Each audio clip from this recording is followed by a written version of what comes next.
Da ni wedi siwtio fyny heddiw yma'r Enlli gan bod i'r tywydd perffaith i gael golwg ar y gwenyn da ni'n cadw. Mi oeddwn ni'n ffodus iawn ar ddechrau'r flwyddyn i dderbyn grant gen Cyngor Gwynedd gan y Gronfa Datblygu Cynaladwy i gael 4 cwch ychwanegol o wenyn ar gyfer yr ynys.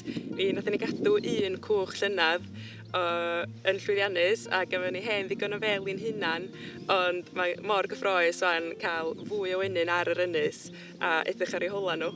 Felly, da ni wedi penderfynu roi 2 gwch wenyn yn y berllan, a dan y weledigaeth y berllan oedd cael coed fala sy'n blodeuo yn mis Ebrill a sy'n rhoi bwyd cynnar i'r gwenyn.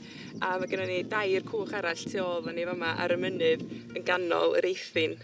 A da ni sy'n cael golwg heddiw i weld os dyn nhw'n dydwy, os oes ganddo nhw ddigon o fwyd a sydd hwyliau sydd arnyn nhw. Da ni rioed wedi dychmygu pa mor gymlaeth ydy i cymunedau nhw, yr cychod gwenyn ma, y ffordd maen nhw'n gweithio. Fel arall yn polytunnel ni, mae bob dim yn mynd yn dda. Dwi wedi dechrau trawsblannu lot o'r llysiau o'r potiau bach i'r tir, a dwi dal yn synnu pa mor sydyn maen nhw'n tyfu wedyn unwaith maen nhw wedi cael eu rhoi yn y ddaear. Mae'r Pac Choi dal yn bwydo anifeiliaid yr ynys, gyda ni lygodan fach yn byw yn y polytunnel wan, a dwi wrth y modd yn gweld hi yna yn byta rhada.